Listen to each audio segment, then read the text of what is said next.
വിധികർത്താക്കളുടെ തലകറങ്ങിയ ഒരു സന്ദർഭത്തിനാണ് flowers top singer season 5-ന്റെ പാട്ടുമത്സരവേദി ഇന്ന് സാക്ഷ്യം വഹിക്കുന്നത്.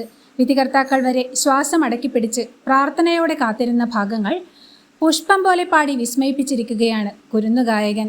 പഞ്ചമം ചേരണമേ എന്നായിരുന്നു എൻ്റെ പ്രാർത്ഥന, എന്നാൽ അത് പുഷ്പം പോലെ പാടിയെന്നാണ് മുതിർന്ന വിധികർത്താവായ MG വരെ അഭിപ്രായപ്പെട്ടത്.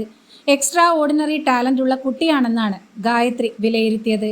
കോട്ടയം കുഞ്ഞച്ചനിലെ ഹൃദയവനിയിലെ ഗായികയോ എന്ന സുവർണ ഗാനത്തിൻ്റെ ഭാവാത്മകമായ ആലാപനത്തിലൂടെ ടോപ്പ് സിംഗർ സീസൺ 5-ലെ ഭാവഗായകനായ ശിവശങ്കർ കൃഷ്ണയാണ് പാട്ടുവേദിയിൽ രാഗവിസ്മയം സൃഷ്ടിക്കുന്നത്.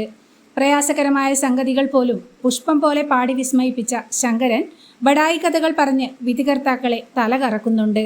വിധികർത്താക്കളുടെ തലകറങ്ങിയ ശങ്കരൻ്റെ ബഡായി കഥകളും ഇവനെ ഇവിടെ നിന്ന് പിടിച്ചു കൊണ്ടുപോകാൻ ആരുമില്ലേ എന്ന റിമി ടോമിയുടെ പ്രതികരണവും പൊട്ടിച്ചിരിയുണർത്തുന്ന രസകരമായ നിമിഷങ്ങളാണ് പാട്ടുവേദിയിൽ ഒരുക്കുന്നത്.